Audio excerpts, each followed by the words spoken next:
जब आपके भीतर एक ठहराव, एक स्थिरता, एक ठोसपन आया, इसके बाद क्या चाहिए? इसके बाद चाहिए तरलता, लिक्विडिटी, कि आप जीवन की तरफ बह सकें, फ्लो कर सकें जीवन की तरफ। तो उसके लिए आता है फिर ये स्वादिष्ठान चक्र का कॉन्सेप्ट। स्वादिष्ठान शब्द ही अपने आप में देखिए कंप्लीट है। जितने शब्द चक्रों की इस अवधारणा में दिए हैं भारत में हमने, वो एक शब्द ही अपने आप में सारी बात कह देता है। मतलब तुमको अलग से किसी और चीज़ को जानने की ज़रूरत नहीं है, शब्द पर्याप्त है। स्वादिष्ठान यानी कि स्वयं के रहने का स्थान, जहां पर तुम स्वयं एग्जिस्ट करते हो। स्वादिष्ठान तुम्हारे नाभि से थोड़ा सा नीचे मान सकते हैं, तुम्हारी जो जनेंद्रिय है, जेनिटल है, उससे ऊपर, नाभि से थोड़ा सा नीचे, वो उसकी पोजीशन मानी। कुछ संस्कृतियों में उसे हारा की तरह से भी कहते हैं, जापान में जैसे उसे हारा सेंटर कहते हैं। हम स्वादिष्ठान करें, हमारा जो शब्द है वो कंप्लीट है, टोटल है। उस शब्द में अब किसी भी चीज़ की कोई कमी नहीं है स्वादिष्ठान चक्र में।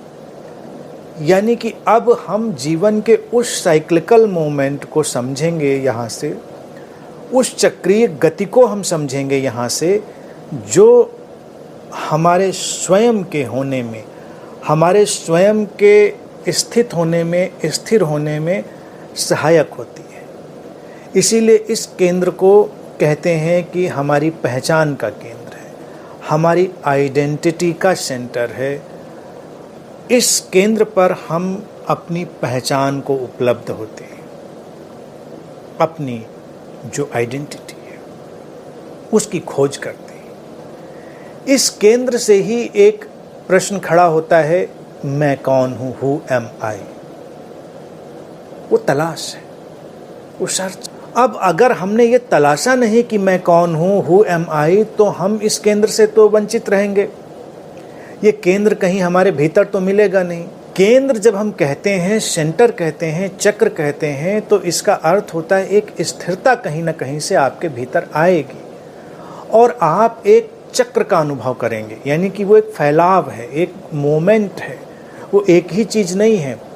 और फिर दूसरी बात ये महत्वपूर्ण समझें कि सारे चक्र एक दूसरे में घुले मिले हैं। यानी कि जीवन के सारे साइकिल, सारे चक्र एक दूसरे को क्रिस क्रॉस करते हैं, घुलते मिलते हैं।